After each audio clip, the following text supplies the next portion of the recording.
ውስጥ አርጊያት አመልካት ነበር። ይሄን ነው ሳመልክ የኖርኩት ስትል አላዋቂነቷን ተረድተናል። ቅዱሳን ስዕልን በመቅረጽ በማህበራዊ ሚዲያ ላይ ስታሰራጭ የነበረችው ግለሰብ ምንም አይነት ነገር ምልክት የሚያሳይ ወትሮም ሰይጣን እንደሆነ እመቤቴን ወዶ አያውቅም። ሰጥቻለሁ፣ ይቅርታዬም ከልብ ይድረስ።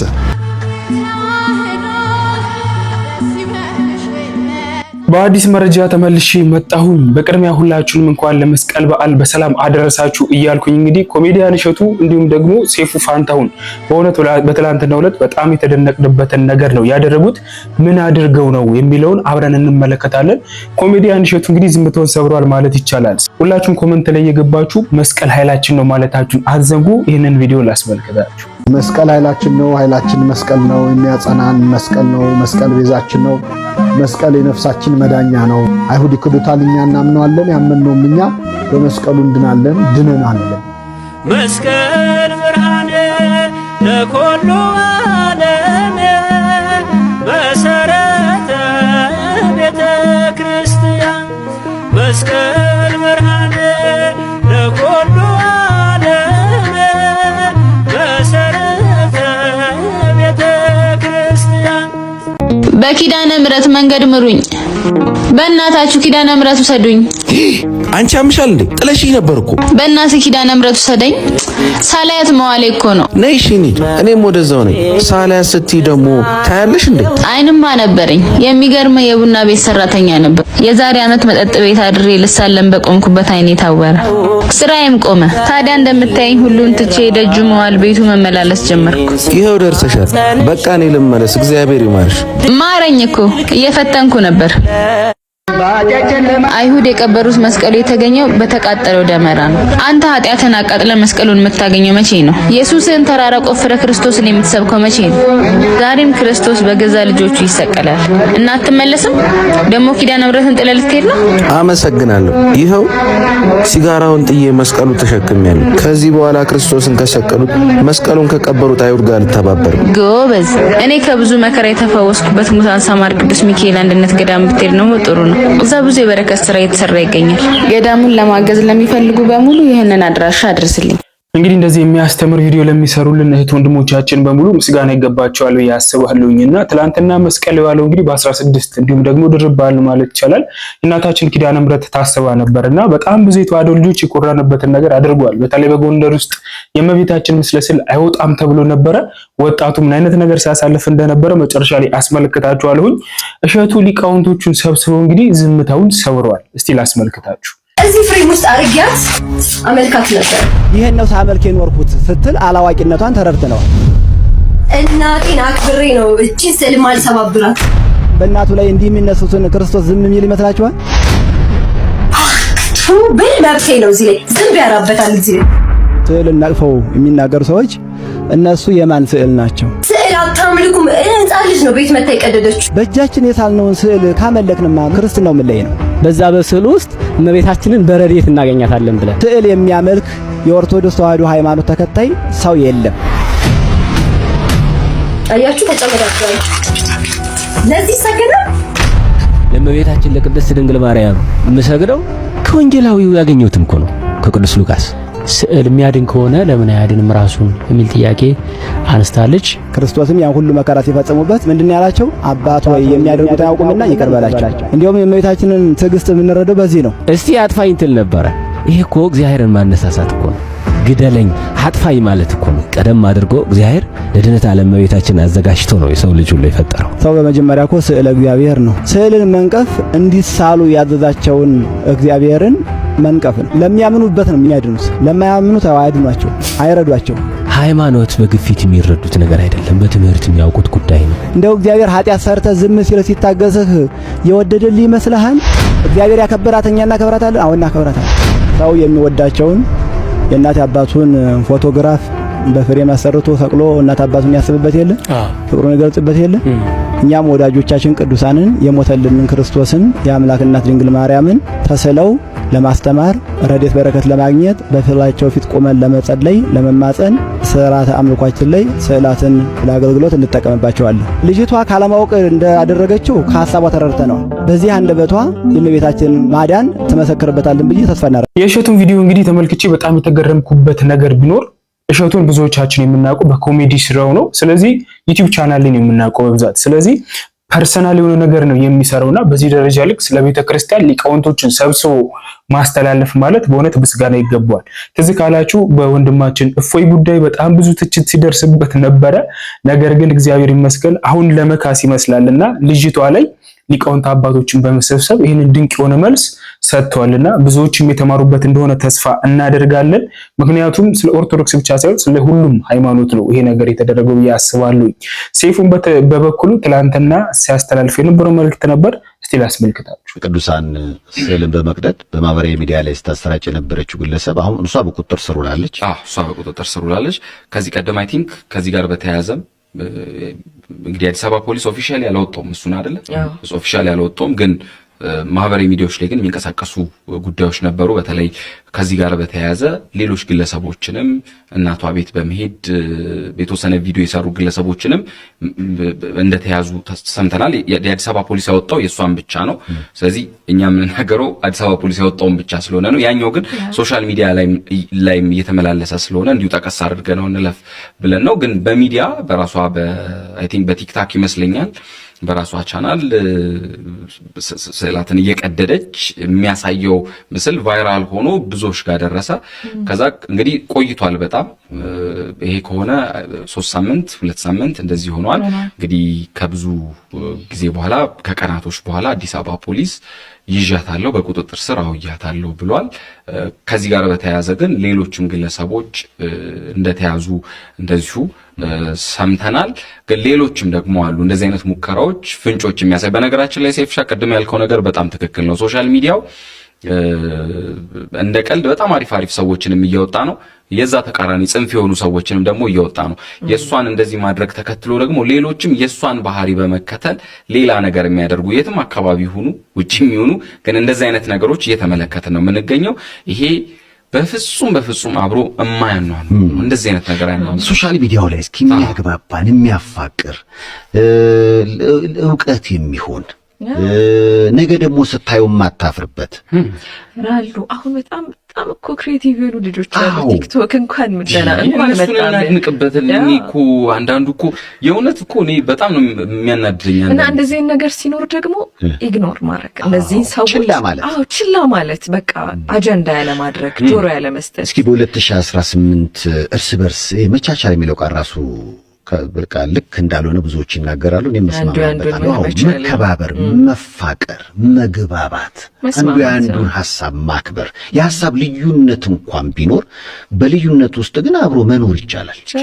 ኦፍ ኮርስ ልዩነቱማ አለ እኮ ልዩነቱ ስላለ ነው እኮ አይደለ? የሃይማኖት ብዝሃነት ያለው የተለያየ ሃይማኖት ልዩነት ስላለ ነው። የአይዲዮሎጂ ልዩነት አለ። ስለዚህ የአይዲዮሎጂ ልዩነትን ኢቭን ስንናገር ለአንድ ሰው ለአንተ መጥቶ የሆነ ሰው ሲነግርህ አንተን በሚስብ መልኩ ነው እንጂ እየሰደበክ ሌላ ደግሞ የሆነ ጥፋት ያጠፋና አንድ ሰው ሄዶ ሃይማኖት ውስጥ ይወሸቃል ወይ ብሔረሰብ ውስጥ ይወሸቃል እና ያኔ ደግሞ ጥፋቱ ይረሳና እንትን ስለሆነ አይደለም። እሱ ሁለት ጎን አለው። መጥፎ ጎኑን ነው ብዙ ጊዜ ሰዎች ሊጠቀሙበት የሚችሉት እንጂ አጥፍቶ የሆነ ነገር ሰው ጥፋት ሰርቶ ከዛ መጸጸት ወደ ሃይማኖት መመለስ ጥሩ ጎን ነው። እኔ ምን አስቀናኝ መሰለህ ጂሚ ካማል የሚባል የቴሌቪዥን ሌት ናይት ሾው አቅራቢ አሜሪካን ትራምፕ አገዱት። ትራምፕ አገደውት። በታገደበት ጊዜ ግን የሚገርም የትራምፕ ፓርቲ ውስጥ ያሉና ቴድ ክሩዝ የሚባሉ አይነት ሰዎች ፖለቲከኞች ናቸው። ድርጊቱ ልክ አይደለም ገብቷል። እና የገባኝ ምንድነው አሜሪካን ጭፍን ተቃውሞም ጭፍን ድጋፍም የለም። ሰዎች መሀል ላይ ቆሙና ልክ ያለውን ነገሮች ሲያዩ እኔ እኮ የዚህ መንግስት አካል ነኝና ቢያጠፋ ልክ ነው፣ እኔ እኮ ተቃዋሚ ነኝና መንግስት ጥሩም ቢሰራ ልክ አይደለም አይነት ነገር የለም። ስለዚህ በየሃይማኖቱ በየብሔረሰቡ ውስጥ ያሉ የሚወሸቁ ሰዎች ሲኖሩ የዛ ሃይማኖቱ የዛ ብሔረሰብ አካል ብንሆንም ጉዳዩ ልክ ካልሆነ አውጥቶ ማስጣት እነሱም ብቻቸውን ይጋፈጡት ጉዳዩ። ኧረ እናንተም ሐሳብ ስጡ። ሰይፉን ከእሑድ ፕሮግራሙ ውጪ የምናውቀው በሬዲዮ ፕሮግራም ነው። ትላንትናም ስለዚህ ልጅ ሲዘግብ ነበረ።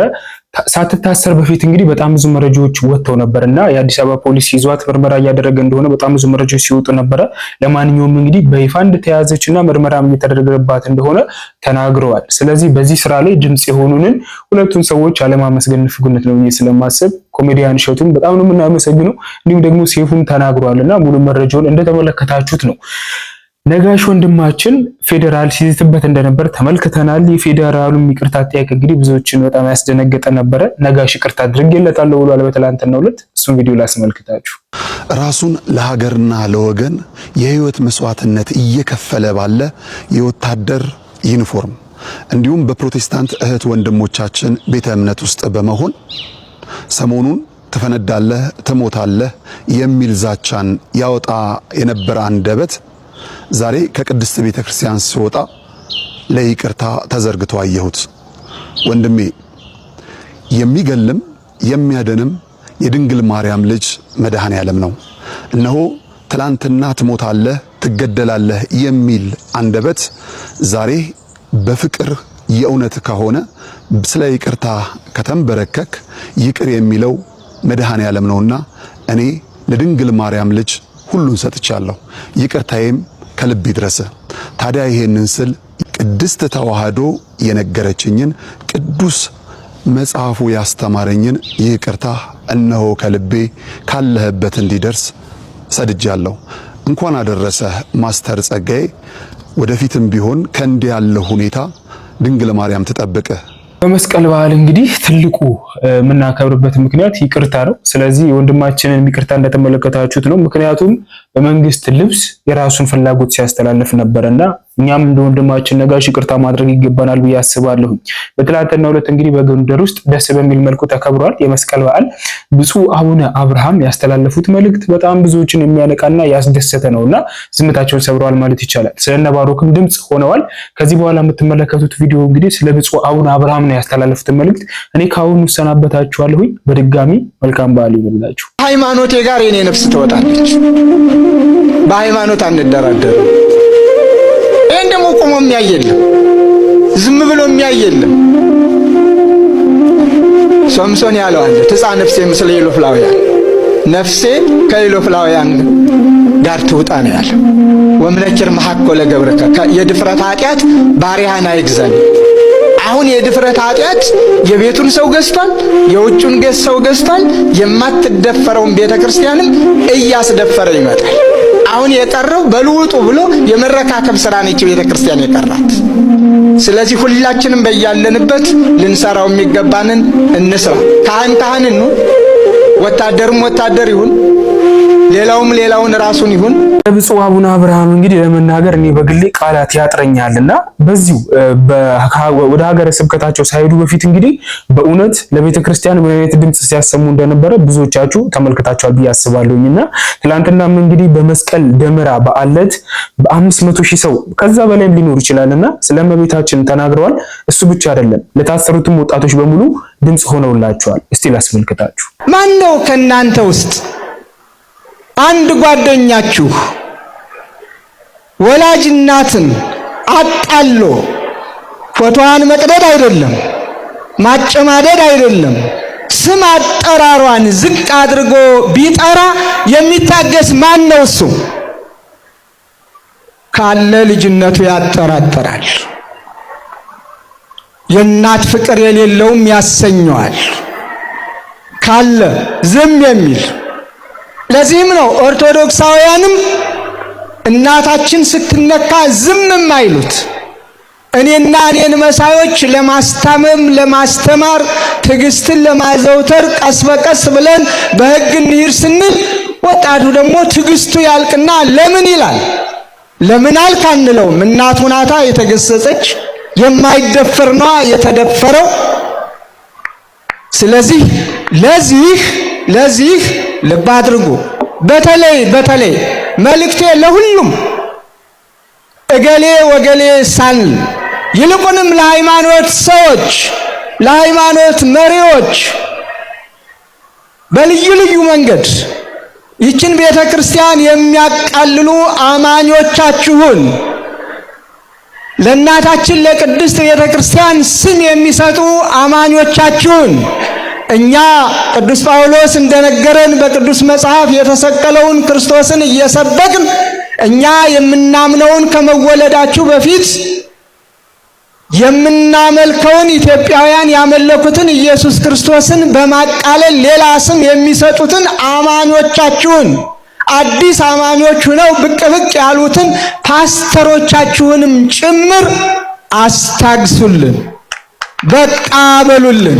ለሃይማኖት መሪዎች በልዩ ልዩ መንገድ ይችን ቤተ ክርስቲያን የሚያቃልሉ አማኞቻችሁን ለእናታችን ለቅድስት ቤተ ክርስቲያን ስም የሚሰጡ አማኞቻችሁን የምናመልከውን ኢትዮጵያውያን ያመለኩትን ኢየሱስ ክርስቶስን በማቃለል ሌላ ስም የሚሰጡትን አማኞቻችሁን አዲስ አማኞች ሆነው ብቅ ብቅ ያሉትን ፓስተሮቻችሁንም ጭምር አስታግሱልን። በግጭት ላይ ግጭት እንፈጥራለን። በጦርነት ላይ ጦርነት ማወጅስ ተገቢ ነው? ለሁሉም ሰላም ጥረት ማድረግና በቃ ይበቃል፣ በምን ችግሩን እንፍታው ብለን መከራ በማየት ፋንታ እንደገና በጦርነት ላይ ጦርነት፣ ይልቁንም የሃይማኖት ጦርነት እጅግ የከፋ የስድብ መለማመጃ አድርጓት ቤተ ክርስቲያኒቱን ስም ሲሰጧት እናያለን። የድፍረት ደግሞ በእመቤታችን ነው። ለዚህም ነው ኦርቶዶክሳውያንም እናታችን ስትነካ ዝም አይሉት። እናቱ ናታ የተገሰጸች፣ የማይደፈር ነዋ የተደፈረው። ወላጅ እናትን አቃሎ ፎቶዋን መቅደድ አይደለም፣ ማጨማደድ አይደለም፣ ስም አጠራሯን ዝቅ አድርጎ ቢጠራ የሚታገስ ማን ነው? እሱ ድንግል ማርያም ብለን ኦርቶዶክሳውያን ከፍ ከፍ እናደርጋታለን። የአምላካችን የመድኃኒታችን የኢየሱስ ክርስቶስ እናት ብለን በእናትነቷ ከፍ አድርገን በአማላጅነቷ እንማጸናለን። አዲስ አማኝ እግዚአብሔር አይጣል ከፍ ያደርገዋል። ያለ መሰላል የወጣን ሰው ያለ መሰላል ሲወርድ ይታያል። ይሄ የአዲስ መናኝ ጠባይ ነው። ይልቁንም ለሃይማኖት ሰዎች በቃ በሉልን፣ በቃ በሉልን። በጋራ ሀገር በጋራ እንኑር፣ በጋራ ሀገር በጋራ በሰላም እንኑር። ለሀገር እድገት እንጣር፣ ለሀገር ሰላም እንሩጥ። የጎጡን አይተነዋል፣ የመንደሩን አይተነዋል። የተሻለ ነገር ማምጣት አለብን እየተባለ የሚደረገውንም እያየነው ነው፣ አይተነዋል። የቀረን የሃይማኖቱ ነው።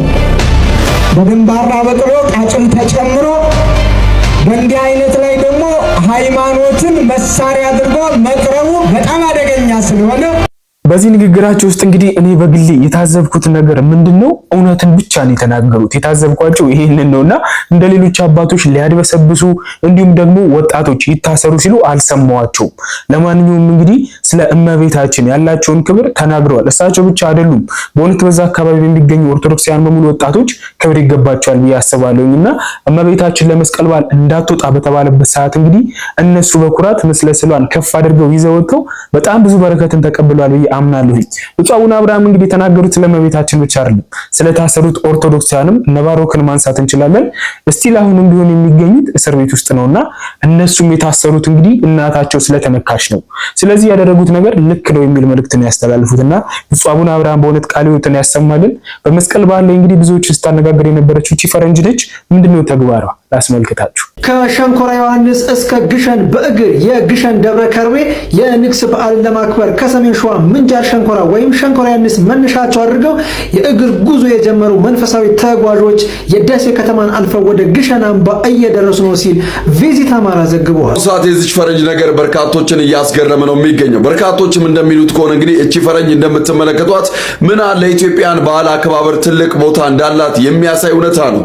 እንደምትመለከቱት እንግዲህ ቄጤማው አልቀራት አዲ አበባ ችቦዋንም ገዝታ ይህንንም በዓል እንግዲህ ከልጆቿ ጋር ለማክበር በምትመለከቱት መልኩ ሁሉን ነገር ገዛዝታ ስትሄድ የሚያሳይ ቪዲዮ ከተለቀቀ በኋላ በርካቶችም አግራሞት እንዲሁም ደግሞ አድናቆታቸውንም እየቸሯት ይገኛል። በቤተ ክርስቲያን ክብረ በዓሎች መካከል እኔ በግሌ የምታዘበው ነገር እንግዲህ በጣም ብዙ ቤተ እምነት ልዩነት ያለባት ሀገር ነች ኢትዮጵያ እንደምንመለከተውና ቤተ ክርስቲያን ጥምቀትን ስታከብር መስቀልን ስታከብር ከሌላ ሀገር ባህር አቋርጦ የመጡ የሌላ ቤተ እምነት ማለትም ፈረንጆችን ብለን ልናነሳቸው እንችላለንና አባቶች ካህናቶች ታቦት ተሸክመው ሲሄዱ ዲያቆናት ሲያገለግሉ ምን ሲሉ በውሃ ጥም ሲይዙ እንግዲህ እነዚህ ምንነታቸውን እንኳን የማያውቋቸው ከሌላ ሀገር ድረስ እየመጡ ውሃ ሲያጠጧቸው ሲንከባከቧቸው ነበርና በረከትን ለመውሰድ ነው ይሆኑና በእኛ ሀገር ውስጥ የሚገኙት ቤተ እምነት በእስልምና ውስጥ የሚገኙትን በእውነት ማመስገን ይገባናል ብዬ አስባለሁና ትላንት በየሰፈሩ እንግዲህ አብረውን ሲጠርቡ ሲያገለግሉ ነበር። በረከቱን እግዚአብሔር አምላክ ይስጣቸው። በፕሮቴስታንት ወንድሞቻችን ቤት ስንመለከት ግን እንዴት አድርገው እንደሚጠሉት ይህንን በዓል ተመልክተናል። እውነቱን ለመናገርና የዚህ ፈረንጅ ተግባር እንግዲህ ብዙዎችን ያነጋገረና ያስደነቀ ነበረ። ለማንኛውም በመስቀል አደባባይ ትላንትና ምን አይነት ድማም ነበረው? አንዳንድ ቪዲዮችን ላስመልክታችሁ። Her Excellency Adanecha Abeebe, Mayor of Addis Ababa City Administration. ወታት አምላክ መስቀሉ ሞቶ በሞገዱ ሞቶ የአምላካችን ሰብሰብ በስሙ መስራት ስለ ስሙ መኖር በስሙ መሞት ጠላት ገቢ ነው። አቡነ አብርሃምን በድጋሚ ማመስገን እፈልጋለሁ። ስለመቤታችን ብቻ ሳይሆን ስለ ወጣቶች ተናግሯል። ቀጣይ በአዲስ መረጃ ተመልሼ እስካገኛችሁ ድረስ መልካም በዓል።